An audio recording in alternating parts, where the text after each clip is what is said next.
ভাই আজকে আপনাদেরকে অসাধারণ একটা সেটিং দেখিয়ে দিব। দেখুন আমাদের ফোনের ইমো অ্যাপ্লিকেশনটা যদি আমরা ওপেন করি তাহলে এখানে দেখাইতেছে আমাদের ফোনে ইমো অ্যাপ্লিকেশনটি সাপোর্ট করতেছে না।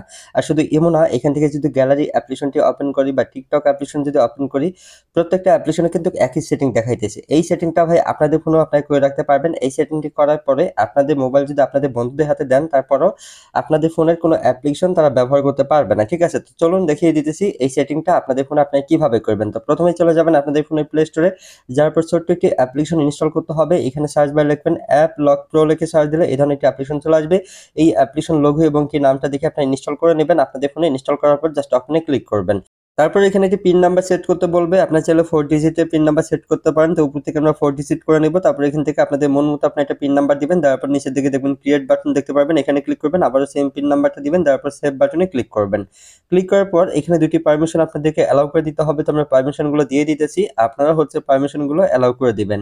অ্যালাউ করে দেওয়ার পর এখানে জাস্ট আপনাদের হচ্ছে ফোনের স্ক্রিনে ওকে লেখা উঠবে। জাস্ট ওকেতে ক্লিক করবেন। তারপর আরো কিছু পারমিশন চাইতে পারে। এগুলো আপনারা অ্যালাউ করবেন। অ্যালাউ করে দেওয়ার পর এইখানে যেই সকল অ্যাপ্লিকেশনে এ ধরনের সেটিং করতে চান সেইগুলো অ্যাপ্লিকেশন এখান থেকে আপনারা সিলেক্ট করে নেবেন। তো আপনাদেরকে দেখানোর জন্য আমরা ২-১টা হচ্ছে অ্যাপ্লিকেশন এখান থেকে সিলেক্ট করতেছি।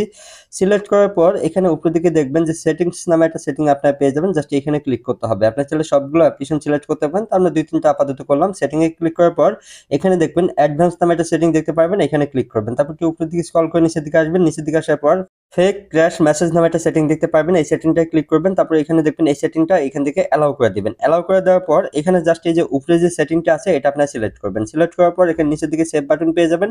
জাস্ট এইখানে আপনারা ক্লিক করবেন। ক্লিক করার পর অ্যাপ্লিকেশনের কাজ শেষ। জাস্ট এখান থেকে ব্যাকে আসার পর আমরা যদি ইমোটা ওপেন করি তাহলে আবারও দেখবেন সেম প্রবলেমটা দেখাইতেছে। এখন এই লেখাটার উপর টাচ করলে দেখবেন যে অ্যাপ্লিকেশন থেকে বের হয়ে আসবে। এখন আপনাদের মধ্যে অনেক ভাই বলতে পারেন তাহলে ভাই অ্যাপ্লিকেশন ব্যবহার করব কিভাবে? অ্যাপ্লিকেশনটি ওপেন করে এখানে দেখবেন যে ক্লোজ অ্যাপ লেখা থাকবে। জাস্ট এখানে কিছুক্ষণ ট্যাপ করে ধরে থাকবেন তাহলেই হচ্ছে এখানে সেই পিন নাম্বার চাইবে যেই পিন নাম্বার দিয়ে আপনারা অ্যাপ্লিকেশনটি সেটিং করেছেন। সেই পিন নাম্বারটি দিলেই অ্যাপ্লিকেশনটি ওপেন হয়ে যাবে। সো আবারও আগের মতো করতে চাইলে আপনাদের ফোন থেকে অ্যাপ্লিকেশনটি শুধু ডিলিট করে দিবেন তাহলে আগের মতো হয়ে যাবে। তো এই ছিল ভিডিও। সবাই ভালো থাকবেন, নিজের খেয়াল রাখবেন।